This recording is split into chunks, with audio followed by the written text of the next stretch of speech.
वस्तु बुरी नहीं है, लेकिन वस्तु के साथ जब आप एकाकार हो जाते हैं और जब वस्तु देखती है कि मैंने इसके ऊपर शासन कर लिया, तब जड़ हंसता है और चेतन रोने लगता है। परमात्मा करे कि ये चैतन्य जागृत रहे और जड़ उसके ऊपर शासन न कर पाए। यही संस्पर्शजा भोगा दुख योनय एवते आद्यंतवंत कौन्तेयो नतेषु रमते बुधा। बुद्धिमान लोग उसमें रमण नहीं करते। बुढ़ापे में आप जाकर के भजन करेंगे, कर सकेंगे कि नहीं मालूम नहीं, क्योंकि उस समय कर कांपे, शोभा गई मुखनते, ममता तू न गई मेरे मन ते। गोस्वामी तुलसीदास जी विनय पत्रिका में कहते हैं कि तन थाके कर कंपन लागे, शोभा गई मुखनते। और इससे भी बड़ी बुरी बात तो वो होती है कि घर के लोग बहुत प्रीति नहीं करते। बहुत जिस घर को आपने कई लाख पाउंड में खरीदा हो और आपके जीवन समाप्त हो जाए तो लोग यहां तो मालूम नहीं, पर भारतवर्ष में कहते हैं घर में ज्यादा मत रखो इनको। क्यों भाई?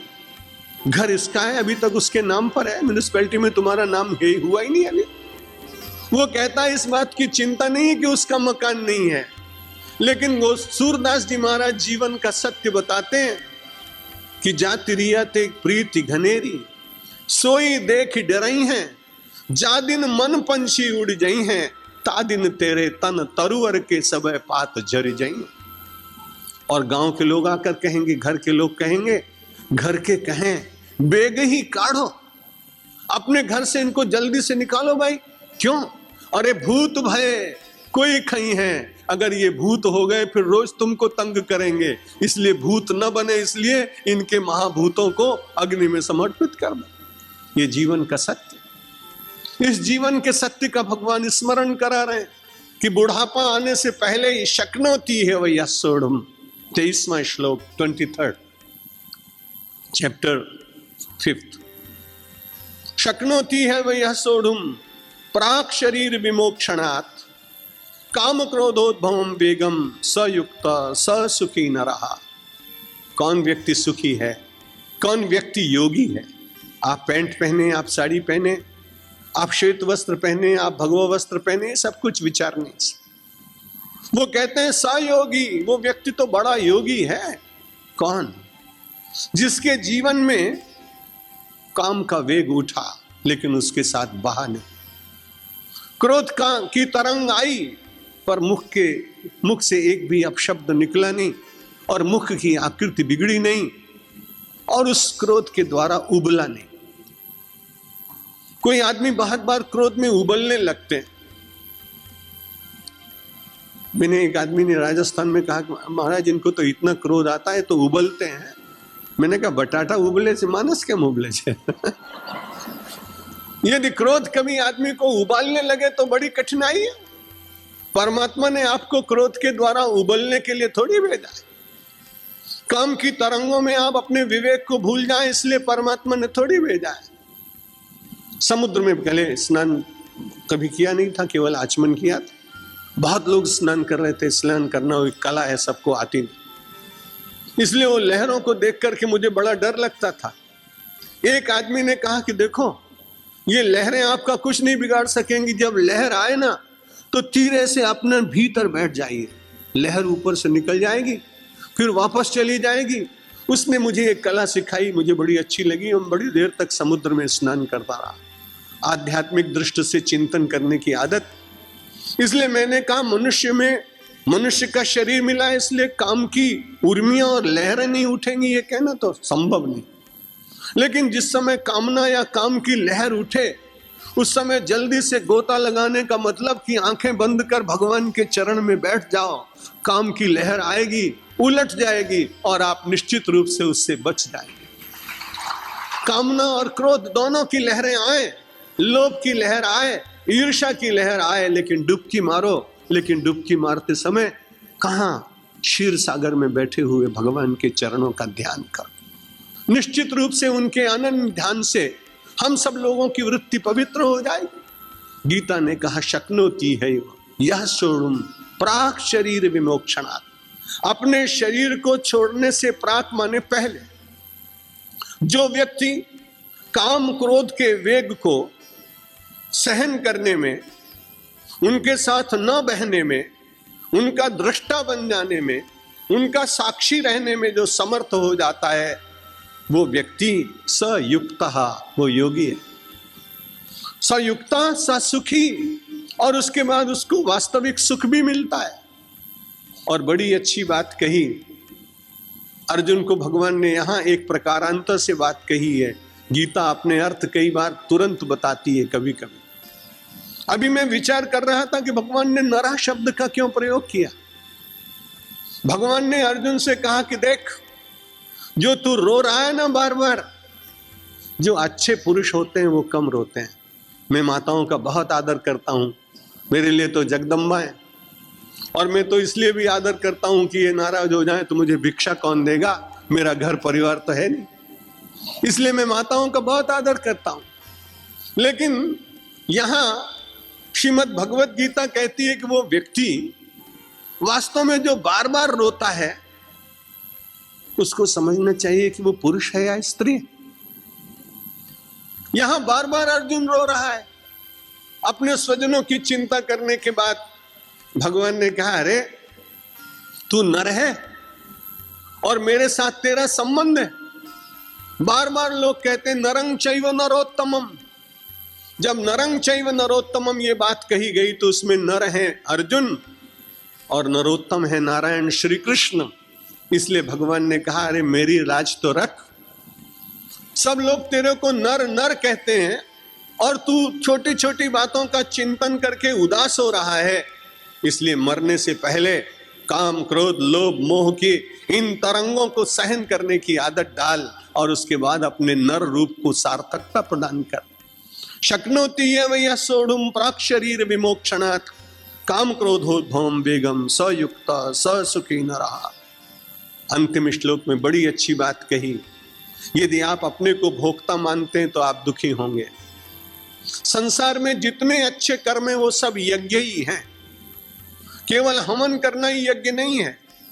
आप अपने माता पिता की सेवा कर रहे हैं, ये भी यज्ञ है। आप बड़ी पवित्रता पूर्वक स्वच्छता पूर्वक रह रहे हैं, ये भी यज्ञ ही है। जितने श्रेष्ठ कर्म है यज्ञ वही श्रेष्ठतमम कर्म। व्याख्या करते समय शास्त्रकारों ने कहा जो श्रेष्ठ कर्म है वो सब यज्ञ के अंतर्गत आते हैं। इसलिए यज्ञ करो, अच्छे अच्छे काम करो, लेकिन अच्छे काम करने के बाद भोक्तारम यज्ञ तपसाम सर्वलोक महेश्वरम, ये विचार रहना चाहिए कि जितने यज्ञ हैं वो भगवान की बिना कृपा के नहीं हो सकते। इसलिए यज्ञ का भोक्ता भगवान बनाइए। भोक्तारम यज्ञ तपसाम, यज्ञ का भोक्ता और तपश्चर्या का भोक्ता कौन है? सर्वलोक महेश्वरम, सारे संसार का जो महेश्वर है, जो मालिक है, वही मेरे और आपके यज्ञ और तप का भोक्ता बनना चाहिए। लेकिन हम तो कई बार ऐसा मानते हैं कि यज्ञ का फल भी मुझे ही मिले और तपश्चर्या का फल भी मुझे ही मिले। भगवान का नाम लेते हैं, अरे भगवान सब आपका ही, बार बार कहते हैं। मैं एक बार उदयपुर महाराणा के यहाँ अतिथि रहा, नवरात्रि मुझे कराई उन्होंने, तो उन्होंने अपना म्यूजियम दिखाया, उसमें बहुत अच्छी अच्छी चीजें। बार बार वो बड़े प्रेम से कहते कि महाराज सब आपका है। अब व्यक्ति में साधारण हजारों लाखों करोड़ों रुपए की चीजें, और एक राजा बार बार जब मुझे कह रहा है कि सब आपका ही है, तो मुझे उसमें एक छोटी सी मूर्ति बड़ी अच्छी लगी। मैंने उसे उठा लिया, क्योंकि बार बार जब राजा खुद कह रहा हो तब क्या चिंता की बात। महाराणा जी तो बैठ गए कार में। मैंने कहा अभी बाकी है, आपका समय हुआ, आप जाइए, मैं थोड़ा अच्छी तरह से देखूंगा। जब मैं निकलने लगा तो जो इनका इंचार्ज था वो आया। उसने कहा महाराज जो मूर्ति आपने ली है ना, वो कृपा करके दे दीजिए। मैंने कहा क्यों दे दे? राजा इतनी देर से मुझे कहता रहा कि सब आपका है, तो मैंने उसमें से एक उठा ली। तुम कौन होते हो?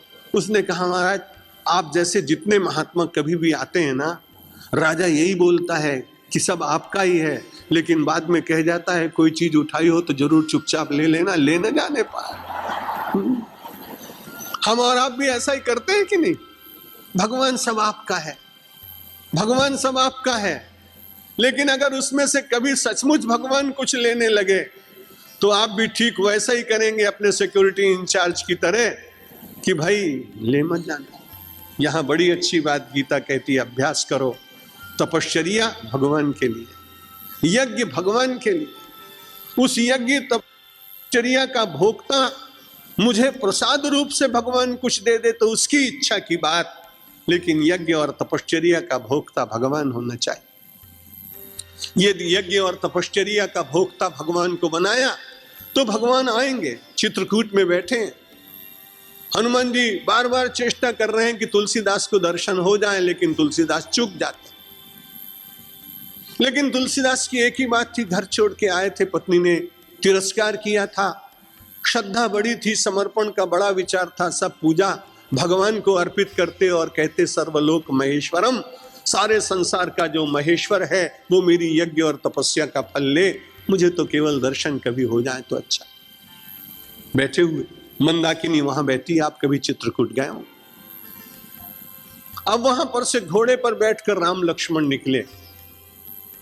वहां घोड़े जंगल में कहां मिलेंगे, लेकिन तुलसीदास जी की अपनी भावना है, उन्होंने देखा कि दो राजकुमार जा रहे हैं, निकल गए। इतने में एक साधारण सा वृद्ध व्यक्ति आया, उन्होंने कहा इतने दिन से रोज कहते थे कि भगवान का दर्शन करो, भगवान का दर्शन कराओ, भगवान तुम्हारे सामने से निकले, दर्शन नहीं किए? बोला नहीं भाई, मैं कर नहीं पाया, भागा हूं। मैंने देखा तो सही, एक अश्व पर दो युवक जा रहे थे, तो उन्होंने कहा मुझे कराओ, मेरा यज्ञ का फल, मेरी तपस्या का फल, मेरे पाठ का फल सब ले लो, लेकिन एक बार भगवान के दर्शन करा। बड़े साधारण रूप से फिर दूसरे दिन निकले। अब कहीं भूल न जाए तो हनुमान जी महाराज ने पोपट का रूप बना के वृक्ष के ऊपर बैठ गए और बड़े प्रेम से बोले कि चित्रकूट के घाट पर भई संतन की भीड़ और तुलसीदास चंदन घिसे, चंदन करे घिसे तो चंद भक्त करे रघुवीर। तुलसीदास चंदन घिसे तो तिलक करे रघुवीर। अपने आप ही तिलक उठा के भगवान कांच उठाते हैं। घाट पे आपने देखा होगा, घर की पेड़ी वगैरह पर बहुत सारे कांच रखे रहते हैं, वो कांच उठाया, भगवान अपने आप तिलक करने लगे। तुलसी को तो ध्यान ही नहीं है कि मेरे आराध्य आ गए। जब ऊपर से पोपट बोला तो तुरंत उनके चरण पकड़ लिए और उन्होंने कहा महाराज बड़ी कृपा की, यज्ञ और तप का फल मैं रोज आपको अर्पित करता था, उस फल के बदले में आपने इतना बड़ा फल दे दिया कि अपने दर्शन दे दिए, अब मुझे जीवन में कुछ करना नहीं है।